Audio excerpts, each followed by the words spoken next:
Hello everyone, my name is Nikhil and welcome to the channel. आज का ये video CCL bank के अंदर क्लर्क और पीओ की पोस्ट के लिए है। सीसीबीएल मतलब citizen credit cooperative bank limited. ये कोऑपरेटिव बैंक है और इसके अंदर प्रोबेशनरी ऑफिसर और प्रोबेशनरी एसोसिएट नाम से दो पोस्ट निकली हुई है। एसोसिएट का मतलब होता है क्लर्क और ऑफिसर का मतलब ऑब्वियसली ऑफिसर होता है, पीओ होता है। तो यहाँ पर दोनों ही रिक्रूटमेंट एक साथ निकली हुई है। बहुत अच्छी बात इस नौकरी की ये है, सबसे पहले तो पूरे देश में आप कहीं से भी अप्लाई कर सकते हो। दूसरी बात, कोई मेंस एग्जामिनेशन है ही नहीं, डिस्क्रिप्टिव पेपर भी नहीं है, टाइपिंग टेस्ट भी नहीं है, स्किल टेस्ट भी नहीं है, बस एक प्रीलिम्स एग्जामिनेशन है और उसके बाद आपकी नौकरी यहाँ पे, और किसी भी तरीके का कोई भी एग्जामिनेशन नहीं है। ठीक है, तो पूरी अच्छे से डिटेल हम कवर करने वाले हैं इस वीडियो में इस नौकरी के रिलेटेड।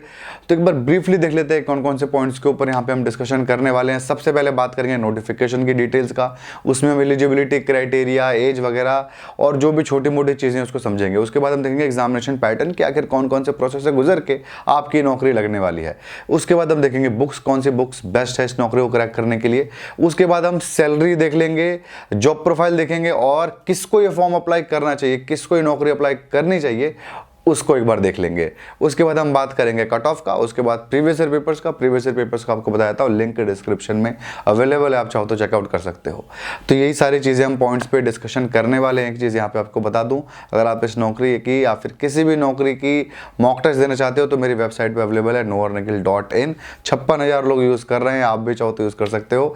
लिंक डिस्क्रिप्शन में अवेलेबल है। सिर्फ और सिर्फ 99 रुपीज़ में सारे के सारे मॉक टेस्ट वहाँ पे खुल जाते हैं और बहुत सस्ता और बहुत अच्छा मॉक टेस्ट है। वहाँ पे 56,000 लोग यूज़ कर रहे हैं, ऐसे भी हल्का नहीं है, मेरे बहुत सारे सब्सक्राइबर्स उसको यूज़ कर रहे हैं। इस वीडियो में जो भी चीज़ें हम बात करने वाले हैं ना, सिलेबस बात करेंगे, कट ऑफ करेंगे, प्रीवियस ईयर पेपर्स करेंगे, या फिर नोटिफिकेशन डाउनलोड करना होगा, अप्लाई करना होगा ऑनलाइन, सबकी लिंक डिस्क्रिप्शन में अवेलेबल है, आप चाहो तो एक बार जरूर चेकआउट कर सकते हो। तो चलिए वीडियो को स्टार्ट करते हैं, नोटिफिकेशन की डिटेल्स देखना शुरू करते हैं। सबसे पहले बात करते हैं डेट्स का कि कब से कब तक आप इस फॉर्म को अप्लाई कर सकते हो।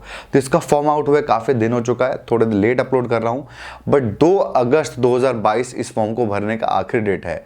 कोशिश करिएगा जल्दी से जल्दी इसको आप भर दो, बिकॉज एग्जामिनेशन सेंटर इसके अंदर बहुत ही ज्यादा लिमिटेड है। ठीक है, इसका आपका एग्जामिनेशन जो है वो अगस्त के एंड में होने वाला है, तो अगले ही महीने इसका एग्जामिनेशन भी है और शाम को 5 बजे तक, 2 अगस्त शाम को 5 बजे तक आप इसका फॉर्म अप्लाई कर सकते हो। बस एक ही महीने का टाइम आपको मुश्किल से बचा हुआ है। इसी तारीख के आसपास अगले महीने आपका एक पेपर ले रहे होंगे। डिले अगर हो भी जाता है तो सितंबर के पहले वीक में ले लेंगे, क्योंकि इनको जल्दी से जल्दी रिक्रूटमेंट करनी है। ये रिक्रूटमेंट ज़्यादा नहीं करते हैं, बैंक बहुत कम रिक्रूटमेंट करती है, कभी कभी करती है। इसी वजह से इसको ज़रूरत होगी तभी ये निकाली नोटिफिकेशन। तो जल्दी से जल्दी ये चाहेगी कि ये डील को क्लोज कर दे, तो इस साल के एंड तक आप ट्रेनिंग में जुड़ भी जाओगे। तो इसकी एग्जामिनेशन भी बहुत जल्दी होने वाली है, नौकरी भी जल्दी लगने वाली है। तो नज़र बनाए रखो, इस फॉर्म को ज़रूर अप्लाई करो अगर इसी साल आपको नौकरी पानी है तो। चलिए आ जाते हैं नेक्स्ट पार्ट पे, जो कि एप्लीकेशन फीस। एप्लीकेशन फीस यहाँ पे 0 है। Male, female, SC, ST, physically handicapped, आप कोई भी कैटेगरी के स्टूडेंट हो, यहाँ पर आप चाहो तो अप्लाई भी कर सकते हो और 0 रुपीज़ एप्लीकेशन फीस है, 1 रुपये देने की जरूरत नहीं है, तो जो कि बहुत अच्छी बात है। तो योगी एप्लीकेशन फीस के बाद अब हम आ जाते हैं पोस्ट की डिटेल्स पे। पोस्ट की डिटेल की बात करूँ तो यहाँ पे कोई भी पोस्ट की डिटेल नहीं दी गई है कि एसोसिएट में कितना है और आपका पीओ में कितने पोस्ट निकला हुआ है, कुछ भी नहीं बताया गया है। बस ये बताया गया कि इसकी नौकरी निकली है।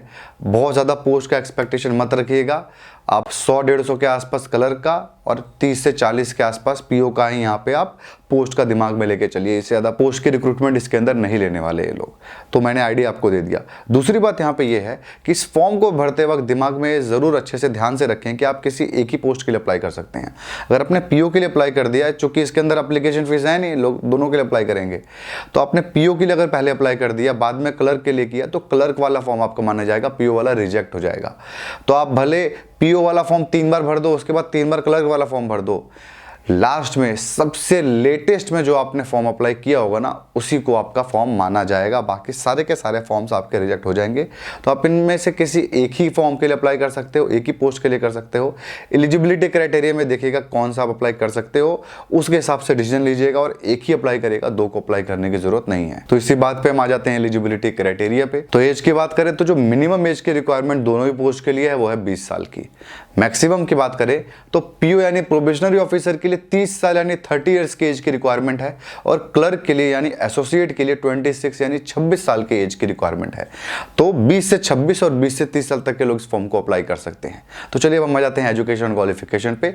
दोनों ही पोस्ट के लिए एजुकेशन क्वालिफिकेशन बिल्कुल ही अलग अलग है। तो चलिए अब हम स्टार्ट करते हैं एजुकेशन क्वालिफिकेशन को देखना। एजुकेशन की बात करें तो सबसे पहले पीओ की बात कर लेते हैं, प्रोबेशनरी ऑफिसर की। प्रोबेशनरी ऑफिसर की जो एजुकेशन क्वालिफिकेशन है उसके अंदर कोई भी ग्रेजुएट इस फॉर्म को अप्लाई कर सकता है जिसके ग्रेजुएशन में 65% या फिर 65% मार्क्स आए हों। अब भागने की जरूरत नहीं है इस वीडियो में, यहाँ से क्लर्क का भी बचा हुआ है, क्लर्क भी देख के जाना है यार, अभी भागने की जरूरत नहीं है, उसके अंदर परसेंटेज का रिक्वायरमेंट नहीं है। तो ध्यान से सुनते जाइए। अब यहाँ पर बहुत सारी नीचे डिग्रियां भी लिखी गई हैं, सीए लिखा हुआ है, सीएस लिखा हुआ है, सीडब्ल्यूए, एमबीए, एलएलएम, ये सारे लोग को प्रेफरेंस दिया गया है। यानी अगर आपने ये डिग्री ली होगी ना तो आपको प्रेफरेंस दिया जाएगा, जिसका कोई मतलब नहीं है क्योंकि आपको कट ऑफ भी पार करना है, ठीक है। तो आपको 65% मेन इंपॉर्टेंट है, और आपके ग्रेजुएशन किसी भी फील्ड में हो, BA, BCom, BTech, MBBS, CA, कुछ भी आपने किया हो, कोई फर्क नहीं पड़ता, आपके बस 65% से ज़्यादा मार्क्स होने चाहिए। 64.99 भी होगा तो नहीं चलेगा, आपको नहीं माना जाएगा। 65 या 65 से ऊपर परसेंटेज आपका होना चाहिए।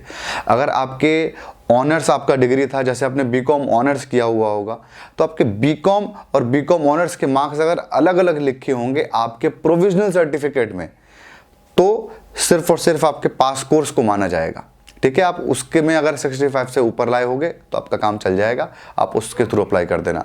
लेकिन आपके प्रोविजनल सर्टिफिकेट में सारे के सारे, सपोज 8 सब्जेक्ट थे ऑनर्स को मिला के, उसके मार्क्स लिखे होंगे, तो आपके ऑनर्स के मार्क्स भी मिला करके आपके डिग्री के मार्क्स काउंट होंगे, अलग से नहीं काउंट होंगे, ठीक है। तो अपने सहूलियत के हिसाब से नहीं, प्रोविजनल सर्टिफिकेट के हिसाब से आपको अपना मार्क्स चुनना है। फाइनल ईयर के लोग इस फॉर्म को नहीं अप्लाई कर सकते हैं, फाइनल वाले बिल्कुल सोचे नहीं, क्योंकि इसके अंदर परसेंटेज का भी रिक्वायरमेंट है, 2-4 महीने में ज्वाइनिंग है, तो ये उन बच्चों को नहीं लेने वाले हैं। तीसरी बात आपको बता दूं, अगर आपकी डिग्री कई बार फेल हो करके आप लिए हो, 3 साल का बीकॉम 5 साल में कंप्लीट किया, कोई फर्क नहीं पड़ता, बस आपके परसेंटेज 65 से ज़्यादा चाहिए, 65 से ज़्यादा चाहिए, तो आप इस फॉर्म को अप्लाई कर सकते हो। इसके अलावा एक्स्ट्रा कोई भी रिक्वायरमेंट नहीं है। हाँ, इसके अंदर जैब और कैब के बारे में भी लिखा हुआ है कि प्रेफरेंस दिया जाएगा, इसको मत भूल जाओ।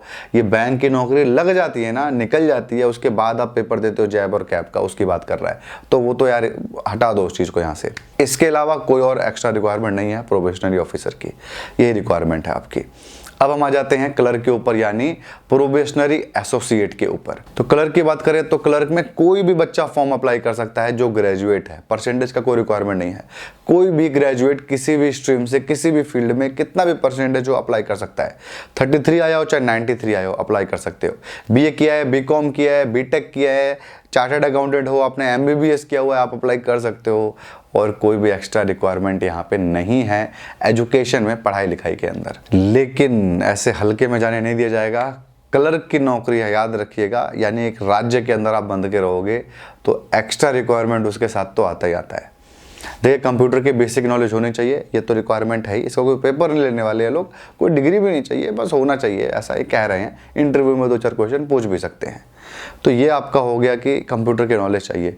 दूसरा प्रॉब्लम हो गया यहाँ पर कि आपको हिंदी, इंग्लिश और मराठी तीनों में ही लिखना, बोलना और पढ़ना आना चाहिए। तो मराठी भाषा में अगर आपको लिखना आता है ना तो ज़रूर अप्लाई कर देना। हाँ, अगर आपको मराठी भाषा पढ़ना आता है तो भी मैं कहूँगा आप अप्लाई कर दो। कई यहाँ पे ऐसे भी लोकेशन है जहाँ पे अप्लाई आप करोगे, वहाँ की लोकल लैंग्वेज मराठी नहीं है, हो सकता है आपको सिलेक्ट कर ले आपके पर्सनल इंटरव्यू के राउंड में, डिपेंड करता है आपके मार्क्स कितने आए हैं। लेकिन अगर आपको मराठी आती ही नहीं है, 0 ना, तो मैं नहीं कहूँगा आपको कि आप अप्लाई करो। एक पॉइंट हम यहाँ पे और समझ लेते हैं बहुत अच्छे से, चूँकि इसके अंदर डाउट बहुत आएगा। ये बेसिकली कोऑपरेटिव बैंक है, और ये कोऑपरेटिव बैंक कुछ ही जगहों के लिए है। ये पूरे देश के लोग तो अप्लाई कर सकते हैं, लेकिन नौकरी पूरे देश में यहाँ पर नहीं है। तो आखिर नौकरी यहाँ नहीं है तो कहाँ है? तो नौकरी आपकी इसके अंदर है मुंबई, नासिक, पुणे और गोवा। मुंबई, नासिक, पुणे ये तीनों तो महाराष्ट्र में आते हैं, गोवा अलग राज्य है, लेकिन वहाँ पर भी बहुत ज़्यादा मराठी चलती है। तो मैं ये कह रहा था कि गोवा अगर पोस्टिंग ली जाती है तो मुझे लगता है इंग्लिश में, अगर आपको इंग्लिश हिंदी में लिखना, बोलना, पढ़ना आता होगा तो गोवा वाले पोस्टिंग का आपका काम चल जाएगा। बस पॉइंट यही है कि आपके नंबर अच्छे आने चाहिए। लेकिन ये बाकी 3 में बिना मराठी का काम नहीं चलेगा, चूंकि ये काम जो है क्लर्क का है, डायरेक्टली पब्लिक से डीलिंग है। तो आपको ये समझ में आया कि यहाँ पे लैंग्वेज का क्या हिसाब है और इन्हीं राज्यों में आपकी नौकरी भी लगने वाली है। इसके साथ एक छोटी सी प्रॉब्लम और निकल के आती है कि एग्जाम सेंटर कहाँ होगा। तो एग्जाम सेंटर भी इन्हीं 4 राज्यों के अंदर ही होगा। एग्जाम सेंटर देख लेते हैं कहाँ का होगा, तो मुंबई, पुणे, पणजी, मापुसा एंड मारगांव। तो यहाँ होंगे आपके एग्जामिनेशन सेंटर्स। नौकरी भी ऐसी राज्यों में लगेगी। अप्लाई या पूरे देश में कहीं से भी आप चाहो तो कर सकते हो। तो ये हो गया एजुकेशन क्वालिफिकेशन और जितने भी हमारे एलिजिबिलिटी क्राइटेरिया थी आपको समझ में आ गया होगा।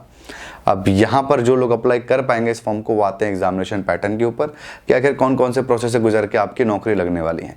देखिए मेनली यहाँ पे 2 ही स्टेप हैं। सबसे पहला रिटन एग्जामिनेशन, जो इसको पास करेगा वो जाएगा इंटरव्यू के अंदर। इंटरव्यू के बाद डॉक्यूमेंट वेरिफिकेशन और मेडिकल जो हमारे नॉर्मल प्रोसेस होते हैं उसको मिला के 4 हो गया, बट बेसिकली यहाँ पे 2 ही है, यानी रिटन और पर्सनल इंटरव्यू। तो चलिए रिटन को देख लेते हैं कि आखिर इसके अंदर क्या होने वाला है रिटन में। तो रिटन में आपका एक सिंगल पेपर होने वाला है जिसके अंदर 4 सब्जेक्ट के पेपर आएंगे। सबसे पहला होगा आपका रीजनिंग का। रीजनिंग और कंप्यूटर मिलाकर के है 40 क्वेश्चन 80 मार्क्स। उसके बाद इंग्लिश का है 40 क्वेश्चन 40 मार्क्स। उसके बाद बैंकिंग है, general awareness 40 question 40 marks. Quant का है 40 क्वेश्चन 40 मार्क्स। और ये टोटल आपके होगा 160 क्वेश्चन इन 160 क्वेश्चन 200 मार्क्स के। सारा का सारा पेपर सिर्फ और सिर्फ इंग्लिश में होगा। तो टोटल आपको 120 मिनट मिलेगा ये सारा पेपर सॉल्व करने के लिए। 160 क्वेश्चन होंगे 200 मार्क्स के। और ध्यान रहे सिर्फ और सिर्फ इंग्लिश में ये पेपर होगा, हिंदी में ऑप्शन है ही नहीं। तो ये हमने देख लिया चारों के चारों पेपर जो कि हमारे प्रीलिम्स एग्जामिनेशन में होने वाले हैं। सवाल अब ये उठता है कि क्या ये बैंक पीओ का है कि क्लर्क का है, या फिर दोनों का है, या फिर दोनों का एक ही में कट ऑफ बनेगा। तो सिंपल सी बताता हूं कि दोनों के अलग अलग पेपर होंगे। पी और क्लर्क दोनों के पेपर अलग अलग होंगे। पैटर्न सब कुछ यही है, यही 4 पेपर दोनों में आएंगे। सब कुछ नंबर, मार्क्स, टाइम सब कुछ सेम है। डिफिकल्टी का लेवल अलग अलग होगा, इसी वजह से अलग अलग पेपर लिया जाएगा। तो यही पैटर्न है दोनों का, ठीक है। तो ये हो गया हमारा एग्जामिनेशन पैटर्न। इसके अंदर नेगेटिव मार्किंग भी है, 1/4 यानी 0.25 की नेगेटिव मार्किंग है। और आपको जैसा पैटर्न देख के समझ में आ ही गया होगा कि रीजनिंग वाला जो आपका पार्ट है जिसमें कंप्यूटर भी है वो सबसे टफ होने वाला है, क्योंकि उसमें हर एक क्वेश्चन 2-2 मार्क्स का भी है। तो एक इंपॉर्टेंस को आप समझ के चलिएगा उसके अंदर। सेकंड हम आ जाते हैं कि एग्जामिनेशन पैटर्न के नेक्स्ट प्रोसेस पे, जो कि इंटरव्यू है। बस रिटन पास करना है, उसके बाद इंटरव्यू देना और आपकी नौकरी लग जाएगी। बस यही हमारा एग्जामिनेशन पैटर्न है, इसके बाहर से कुछ भी नहीं होने वाला है आपके साथ। तो अब हम आ जाते हैं बुक्स के ऊपर कि आखिर बेस्ट बुक्स कौन सी है इस नौकरी को क्रैक करने के लिए। कोई सिंगल बुक बताऊं मैं तो कोई सिंगल बुक उतनी अच्छी नहीं रहेगी। एसबीआई पीओ की अगर आपके पास पहले से जो बुक रिकमेंड करता हूं एसबीआई पीओ या फिर आईपीएस पीओ की पड़ी होगी ना, तो उससे काम आपका चल जाएगा। ऐसा मत सोचो कि नहीं चलेगा, उससे भी काम चलेगा। एक्स्ट्रा कोई नई बुक लेने की जरूरत नहीं है। लेकिन अब चूंकि जो स्टूडेंट इसके अंदर भाई नौकरी चाहिए ही चाहिए, क्योंकि एक एग्जामिनेशन है, ऐसा मौका मिलता नहीं है, तो ऐसे स्टूडेंट क्या करें कि अलग अलग सब्जेक्ट्स की किताबें ले लें। सबसे पहले हम बात कर लेते हैं रीजनिंग की। रीजनिंग के लिए एशचांद पब्लिकेशन की वर्बल नॉन वर्बल रीजनिंग आती है। वर्बल और नॉन वर्बल की ना अलग अलग भी आती है, वो मत लेना, या सिर्फ वर्बल वाली मत ले लेना, मिक्स आती है दोनों की। इतनी मोटी किताब है, वो आप लेना। लिंक डिस्क्रिप्शन में अवेलेबल है, आप चाहो तो चेकआउट कर सकते हो। अच्छा, जो ये फॉर्म है ना, इसको अप्लाई करने के लिए भी, इसका नोटिफिकेशन आउट करने के लिए भी, उसके भी लिंक, सारे लिंक्स डिस्क्रिप्शन में अवेलेबल है, आप चाहो तो एक बार जरूर चेकआउट कर लेना। अब हम आते हैं इंग्लिश के ऊपर। इंग्लिश के लिए यहाँ पे बात करें तो दिशा पब्लिकेशन की आती है एसेंशियल इंग्लिश, बेस्ट बुक है, आंख बंद करके ले सकते हो। सेकेंड, अगर आपकी इंग्लिश बहुत वीक है तो मैं यहाँ पे कहूँगा कि पेपर ही मत दो आप, क्योंकि इंटरव्यू भी इंग्लिश में होने वाला है, सारा पेपर भी इंग्लिश में है। 1 महीने बचे हैं, इंप्रूव नहीं कर पाओगे। अपने पैसे वैसे तो है नहीं, देना है तो दे दो, ऐसे मॉक टेस्ट जाकर के पेपर दे करके आ जाना। जो लोकल होंगे वो लोग जरूर दे सकते हैं, बट इंग्लिश वीक है ना, तो मैं नहीं कहूँगा। तो इसलिए जो इंग्लिश वीक के लिए बुक रिकमेंड करता हूँ वो मैं करूँगा ही नहीं, एसेंशियल इंग्लिश यहाँ पे करूँगा। अब आ जाते हैं नेक्स्ट बुक के ऊपर, जो कि हमारी बैंकिंग अवेयरनेस और जनरल अवेयरनेस की किताब। यहाँ पे देखिए, यहाँ पे हिस्ट्री ज्योग्राफी उतने ज़्यादा नहीं पूछने वाला, तो उसके अंदर मत घुसिएगा ज़्यादा। लूसेंट हालांकि आपके पास पढ़ा होना ही चाहिए 24 घंटे 365 दिन। लूसेंट से उठा के थोड़ा बहुत चीज़ें तो पढ़ ही लीजिएगा। सेकंड हम आ जाते हैं बैंकिंग अवेयरनेस की किताब। यहाँ पे जान लगा के पढ़नी है, बहुत ज़्यादा दबा करके बैंकिंग अवेयरनेस इसके अंदर आता है। मॉनिटरी से लेकर के बैंकिंग सिस्टम से लेकर के हर एक टाइप के क्वेश्चन इसके अंदर पूछेगा, भर भर के पूछेगा। तो बैंकिंग अवेयरनेस की किताब जो है डिस्प्ले कर दूंगा, लिंक डिस्क्रिप्शन में दे दूंगा, आप जरूर परचेस करना। बैंकिंग अवेयरनेस के बाद हम आ जाते हैं करंट अफेयर्स में। आपको बैंकिंग क्रॉनिकल्स मैगजीन है वो पढ़नी है। बैंकिंग अवेयरनेस तो आपका स्टैटिक पार्ट हो गया। मैगजीन जो आती है बैंकिंग क्रॉनिकल्स की 6 मंथ की स्पेशल एडिशन आती है, परचेस कर लेना, सारा काम चल जाएगा। अब हम आ जाते हैं नेक्स्ट बुक के ऊपर, जो कि है क्वांट की। क्वांट के लिए एसेंशियल क्वांट की किताब आप परचेस कर सकते हो, बहुत अच्छी किताब है यार। तो हमने देख ली बुक्स जो बेस्ट है इस नौकरी के लिए, सबके लिंक आपको डिस्क्रिप्शन में मिल जाएगी। अब हम आ जाते हैं नेक्स्ट पार्ट पे, जो कि है सैलरी, किसको ये फॉर्म अप्लाई करना चाहिए, है क्या है बेसिकली ये सीन कोऑपरेटिव बैंक का। तो देखिए सबसे पहले बात कर लेते हैं हम लोग की नौकरी कैसी है, ये किसको अप्लाई करना चाहिए। अगर आप कंपैरिजन करो अच्छी बैंकों का, जैसे स्टेट बैंक का कंपैरिजन कर लो इससे, या फिर स्टेट बैंक तो हटाओ बहुत अलग ली हो गया वो, आप बैंक ऑफ महाराष्ट्र का कर लो, ओरिएंटल बैंक का कर लो, सिंडिकेट का कर लो, तो क्या इसके टक्कर की नौकरी है? नहीं, इसके टक्कर की नौकरी नहीं है। कोऑपरेटिव बैंक है, डेफिनेटली एक लोअर साइड आपका रहेगा ये नॉर्मल बैंक से। आपका प्राइवेट होना होगा ना, तो ये तो प्राइवेट भी हो सकता है, ऐसे भी हो सकता है मर्ज वर्ज हो जाएगा, कोई खरीद लेगा इसको और आपका उसके अंदर अच्छा बैंक ले लिया तो हालांकि आपका उस बैंक के अंदर हो जाएगा नौकरी। जैसे कि अभी स्टेट बैंक के अंदर बहुत लोगों की फ्री में नौकरी हुई है, जो कि नॉर्मल बैंक के पीओ के पेपर निकाले थे वो स्टेट बैंक के पीओ बन चुके हैं। हालांकि उनको प्रमोशन में वो फैसिलिटी नहीं दी जाएगी जो डायरेक्ट पीओ आएगा स्टेट बैंक में उसको दी जाएगी, बट स्टिल कोऑपरेटिव बैंक को आप नॉर्मल बैंक पीओ से नीचे लेकर चलिए, इसके कलर को भी नॉर्मल कलर से आप नीचे लेकर के चलिए, जो हमारा जनरल बैंक होता है उसके लेवल का नहीं है। आपका वो टारगेट है, पहले प्रीलिम्स पास कर चुके हो, कई बार मेंस नहीं निकल रहा है, तो इस नौकरी को मत उठाओ। मैं कहूँगा दूसरी नौकरी पे ट्राई मारो, उम्र भी बची हुई है तो 3-4 साल कर चुके हो ट्राई, 3 साल भी कर चुके हो और नहीं निकल रहा है कुछ भी, प्रीलिम्स भी नहीं निकला है ना, तभी नौकरी अप्लाई करो, जान निकालो और अप्लाई करो और इसको नौकरी को पकड़ो। ठीक है, ये हो गया आपको थोड़ा बहुत कि किसको अप्लाई करना चाहिए। यहाँ पे कोई बैंक का पहले से नौकरी कर रहा है ना, उसको छोड़ करके यहाँ मत आना बिल्कुल भी। क्लर्क भी कर रहा होगा तो छोड़ के यहाँ पे मत आना पीओ में, क्योंकि फ़ायदा नहीं है। नॉर्मल बैंक के क्लर्क भी ठीक है, ऐसा कुछ नहीं है, सिक्योरिटी वहाँ पर ज़्यादा है जॉब की, क्योंकि आप सरकारी नौकरी में आए ही सिक्योरिटी के लिए हो। तो अब हम आ जाते हैं यहाँ पे सैलरी के ऊपर। तो सैलरी की बात करें, सबसे पहले पीओ की बात कर लेते हैं। पीओ की सैलरी की बात करें यहाँ पर, तो सबसे पहले आपकी ट्रेनिंग होगी 24 मंथ यानी 2 साल की। पहले 6 महीने में 30,000 मिलेगा आपको, उसके बाद के 6 महीने में 35,000 रुपये मिलेगा। उसके बाद अगले 1 साल तक आपको 5.5 लाख के पैकेज पे रहोगे। उसके बाद जो आपकी मेन नौकरी लगेगी वो 6.5 लाख के पैकेज पे लगेगी। तो अब आपका 55,000 से ऊपर की सैलरी बन जाएगी नौकरी जब आपकी पीओ आप एज अ पीओ ज्वाइन कर लोगे। अब हम आ जाते हैं क्लर्क पे। क्लर्क में आपकी 1 साल की टोटल ट्रेनिंग होने वाली है। क्लर्क के अंदर आपका थोड़ा सा कम पैसे मिलने वाले हैं ट्रेनिंग में, 20,000 रुपये पर मंथ मिलेगा 1 साल के लिए। लेकिन उसके बाद आपका इसके अंदर 4,38,000 यानी 4,38,000 का आपका बन जाएगा पैकेज, जिसके अंदर कैलकुलेट किया जाए 36,500 37,000 के आसपास आपका महीने का सैलरी बनेगा 1 साल के बाद, जब आप क्लर्क बन जाओगे, एज अ क्लर्क ज्वाइन कर लोगे। तो सैलरी कम नहीं है, काफ़ी ठीक ठाक सैलरी है। तो चलिए अब हम आ जाते हैं सिलेबस के ऊपर, देख लेते हैं सिलेबस क्या है इस नौकरी का। तो सिलेबस में सबसे पहले देखते हैं रीजनिंग का। रीजनिंग में सबसे पहले टॉपिक है पजल, उसके बाद setting arrangement, syllogism, blood relation, coding decoding, input output, direction and distance test, alphanumeric series, inequalities, wrong number series, missing number. इसके बाद आते हैं कंप्यूटर पे। कंप्यूटर में हमारा networking and communication, database, history of computers, internet, hardware, hacking, security, viruses, basic function of MS Office, Windows operating system, logic gates and shortcut keys. ये बहुत छोटे मोटे टॉपिक्स है, बहुत हैवी टॉपिक्स नहीं थे कंप्यूटर के। बुक में हमेशा जो रिकमेंड करता हूँ वो बुक यहाँ पर भी आपके काम आ जाएगी। तो वहाँ आ जाते हैं अब इंग्लिश पे। इंग्लिश में बात करें तो सबसे पहले टॉपिक है रीडिंग कॉम्प्रिहेंशन, उसके बाद cloze test, phrase replacement, sentence improvement, error detection, para jumble, antonyms, anonyms, fillers and idioms and phrases. अब हम आ जाते हैं जनरल अवेयरनेस पे। इसके अंदर सबसे पहले टॉपिक है national and international current affairs, new appointment, award and function, summits, events and festivals, obituaries, rank and reports, important dates, books and authors, science and technologies, scheme launched by central and state governments. ठीक है, इसके बाद banking awareness का भी topic है, मैं आपको screen पे डिस्प्ले कर दूंगा, एक बार आप देख लेना। बहुत सारे टॉपिक्स है बैंकिंग अवेयरनेस के अंदर, हल्का सा मैं एक बार बताता हूँ। सबसे इंपॉर्टेंट क्या है, हिस्ट्री ऑफ बैंक्स और RBI का स्ट्रक्चर बहुत इंपॉर्टेंट है। उसके बाद सरफासी एक्ट इंपॉर्टेंट है हमारा। उसके बाद ATMs, टाइप ऑफ ATMs, ये सब इंपॉर्टेंट है हमारा। उसके बाद नेगोशिएबल इंस्ट्रूमेंट्स है, जैसे कि आपका चेकबुक, ये सब चीज़ों के बारे में। उसके बाद आपका नीचे जो नॉन बैंकिंग फाइनेंस कंपनी है वो इंपॉर्टेंट है। टाइप्स ऑफ मनी इंपॉर्टेंट है, नीचे आप आते रहोगे तो। उसके बाद आपका जो सबसे लास्ट में जो टॉपिक्स आ रहे हैं, आपका नेशनलाइज बैंक में जो पॉलिसी होती है मॉनेटरी, वो ये सब चीज़ें इंपॉर्टेंट है। तो ये टॉपिक सबसे इंपॉर्टेंट है, पहले इनको कवर करना, उसके बाद बाकी टॉपिक्स कवर करना। तो वहाँ जाते हैं, चलिए न्यूमेरिकल एबिलिटी यानी मैथ के अंदर सबसे पहले टॉपिक है एवरेज, उसके बाद age, number system, percentage, ratio, proportion, time and work, time distance, boat and streams, profit and loss, permutation, combination, simple interest, compound interest, probability, mensuration, data interpretation, simplification and approximation. तो ये हो गया syllabus. अब हम आ जाते हैं cut off के ऊपर। देखिए कट ऑफ की बात करें तो इस नौकरी का बहुत ज़्यादा हिस्ट्री के हिसाब से कट ऑफ नहीं बताया जा सकता है, हालांकि मैं भी बताऊंगा कट ऑफ क्या है, बट ऐसे कोई प्रीवियस बहुत सारे पेपर्स को मिला करके कट ऑफ नहीं बताया जा सकता है। यहाँ पर एक चीज़ जो बताता हूँ, जो नोटिफिकेशन में लिखा हुआ है कि जो पीओ है उसके लिए 50% से अगर आपके मार्क्स ज़्यादा आते हैं तो आपको सिलेक्ट कर लेंगे इंटरव्यू के लिए, और आपका क्लर्क में 35% से ज़्यादा मार्क्स आते हैं तो 200 में से आपके यानी 100 नंबर आ गए तो पीओ वाले में सिलेक्ट हो जाओगे, और क्लर्क वाले में आपके 70 नंबर आ जाए, 35% का मतलब है, तो सिलेक्ट कर लेंगे। ये लोग कुछ ज़्यादा ओवर कॉन्फिडेंस में है, तोड़ दो इस एग्जामिनेशन को, 70 75% स्कोर कर दो, वो भी 10 हज़ार स्टूडेंट, इनकी हालत ख़राब हो जाएगी। अच्छा, जोक्स अपार्ट, ये तो वैसे ऐसा सिस्टम है इसके अंदर जो ये कट ऑफ बता रहा हूँ 50% और 35% वाला, कि अगर इससे कम नंबर आता है तो आपको सिलेक्ट करेगा ही नहीं ये लोग, मतलब इसके सीट्स नहीं भी भरी होगी ना तभी भी सिलेक्ट नहीं करेंगे आपको, ये कहना चाह रहे हैं।